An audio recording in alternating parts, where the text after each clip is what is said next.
जय गुरु जी। शुक्राना गुरु जी। अनंतम अनंतम शुक्राना गुरु जी। गुरु जी के चरणों में कोटि कोटि प्रणाम। और मेरी प्यारी संगत को जय गुरु जी। संगत जी, मैं आशा करता हूँ कि आप सब गुरु जी की कृपा से बहुत ही अच्छे होंगे और अपने जीवन में कुशल होंगे। संगत जी, आज मैं आपको गुरु जी के एक भक्त का सत्संग सुनाने जा रहा हूँ। सत्संग बहुत ध्यान से सुनिएगा, क्योंकि गुरु जी कहते हैं सत्संग ध्यान से सुनना चाहिए। तो चलिए सत्संग की शुरुआत करते हैं।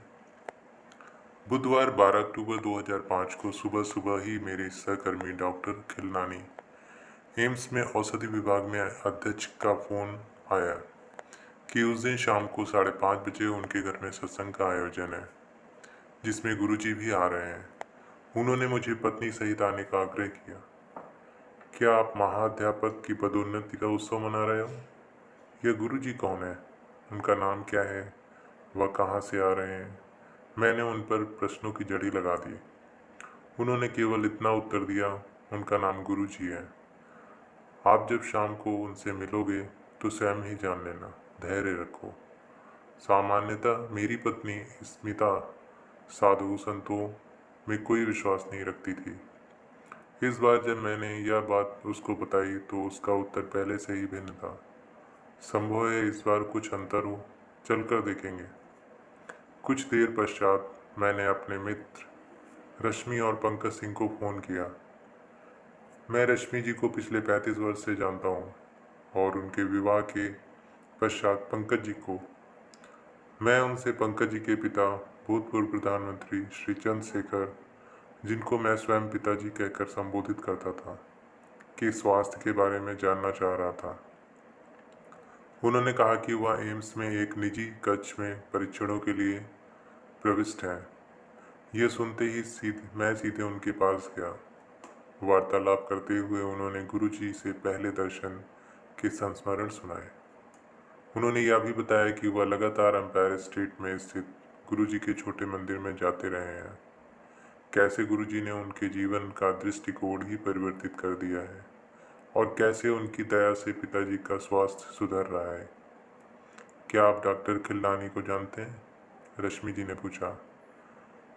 मैंने उनसे इस प्रश्न का कारण जानना चाहा, क्योंकि उनका नाम अभी तक हुई बातचीत में नहीं उभरा था। रश्मि जी ने उत्तर दिया, आज शाम को उनके यहाँ सत्संग है और हमें गुरुजी को उनके घर लाना है। मैंने आतुर होकर प्रश्न किया कि यह गुरुजी कौन है और उनका नाम क्या है।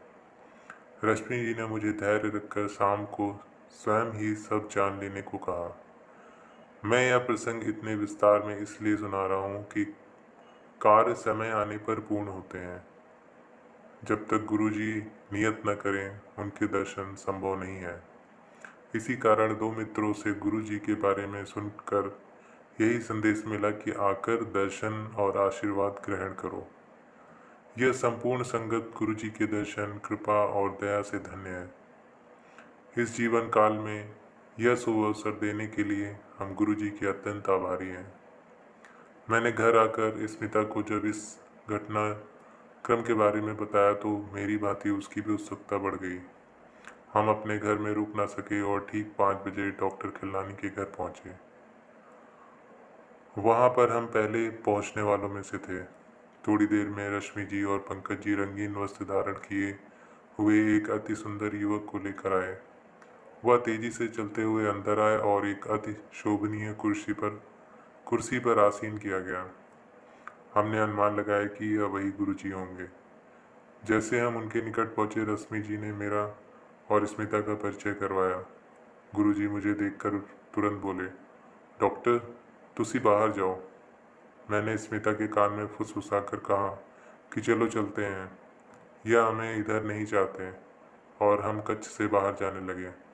रश्मि जी ने तुरंत हमको वापस बुलाकर गुरुजी के कथन का अर्थ बताया। वह हमें भारत से बाहर विदेश में देख रहे हैं। विदेश में हमारा भविष्य अति उज्जवल है। चिंता मुक्त शांत भाव सहित हम गुरुजी के चरणों में बैठ गए। वहाँ पर 250-300 सत्संगी आए होंगे। उनमें से अनेक पहली बार आए थे और अधिकतर मेरे सहकर्मी थे। गुरुजी के आदेश पर पुराने अनुयायी अपने अनुभव बता रहे थे। विषयों की कोई कमी नहीं थी। बच्चों की शिक्षा, विवाह, गर्भधारण, अस्थमा, हृदय रोग, स्नायु और कैंसर जैसे असाध्य रोगों से चमत्कारिक निवारण इत्यादि। साधारण रूप से कोई भी इन पर विश्वास नहीं करता, परंतु यह तो रोगियों और उनके परिवार के निजी अनुभव थे। सबके स्वास्थ्य में सुधार आया था। बीच में कभी कभी गुरुजी बोलते थे, इतना लौकिक रूप देखो, कष्ट कैसे घट रहे हैं। उस दिन से गुरुजी के साथ हमारा संपर्क बन गया। अब हर दिन एक नए आविष्कार का दिन होता है, आत्मबोध और आत्मज्ञान का दिन। हम जब भी दिल्ली में होते, हम छोटे मंदिर में प्रति बृहस्पतिवार और रविवार को आते रहे हैं। मुझे अपने कार्य के संदर्भ में अक्सर यात्राएं करनी पड़ती हैं, पर दिल्ली में होने पर मानो कोई चुंबकीय शक्ति हमें इस स्थान पर खींच लाती है। भीतर से उत्तेजना उठती है और इससे पहले कि हम कुछ सोचें, हम उनके दर्शन हेतु जा रहे होते हैं। अगला सत्संग, चिकित्सक का उपचार। मैंने अप्रैल 2006 में 6 के अंत में बीती हुई शीत ऋतु में कुछ अंतर देखा। मैंने स्मिता को बताया कि इस बार मैंने किसी मेडिसिन या श्वास यंत्र का प्रयोग नहीं किया है। मेरे परिवार में दीर्घ काल से अस्थमा चल रहा है। मुझे सदा ही श्वास यंत्र की आवश्यकता होती है। 1-2 बार निश्चित रूप से मेरी छाती पक जाती है और 10 दिन तक मुझे प्रतिजैविक औषधियों का सेवन करना पड़ता है, लेकिन 2005 की शीत ऋतु में मैंने इनका प्रयोग ही नहीं किया। जब मैंने गुरुजी को इसके बारे में बताया तो उन्होंने उत्तर दिया कि मुझे उनकी कृपा प्राप्त हुई है और अब मुझे कभी दमा नहीं होगा। ना तो मैंने गुरुजी को इस बारे में बताया था और ना ही उनसे इसके लिए मन ही मन प्रार्थना करी थी। मैं अति अचंभित हुआ। हमारे जीवन में इतना अंतर आया कि हम गुरुजी के दर्शन के लिए एम्पायर स्टेट प्रति बृहस्पतिवार और रविवार को आने लगे। उनकी कृपा हमारे ऊपर बनी रही। हमारी बेटी रिजुता अमेरिका में पढ़ रही थी। ह्यूस्टन स्थित राइस विश्वविद्यालय के संज्ञानात्मक स्नायु विज्ञान और संज्ञानात्मक मनोविज्ञान में उसका स्नातक का पाठ्यक्रम पूरा होने वाला था। यद्यपि उसे वहीं पर शोध करने की अनुमति मिल गई थी, वह वहां पर और अध्ययन नहीं करना चाहती थी। वह अपना शोध MIT या स्टैनफोर्ड विश्वविद्यालय जैसे विख्यात संस्थाओं से करना चाह रही थी। अभिभावक होने के नाते हमें लगता था कि उसकी यह अभिलाषा अव्यवहारिक है।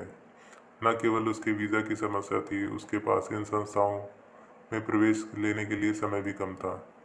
स्मिता, उसकी माँ, चिंतित थी। एक बार जब गुरुजी से रिजुता के बारे में पूछा तो मैंने स्मिता की चिंता के बारे में बतलाया। गुरुजी ने तुरंत चिंता छोड़ने को कहा और आश्वासन दिया कि सब कुछ ठीक हो जाएगा। उन्होंने पूछा कि मैं अगली बार अमेरिका कब जा रहा हूँ। उसके स्नातक अधिवेशन में उपस्थित होने के लिए मैंने मई 2006 में जाने की योजना बनाई हुई थी।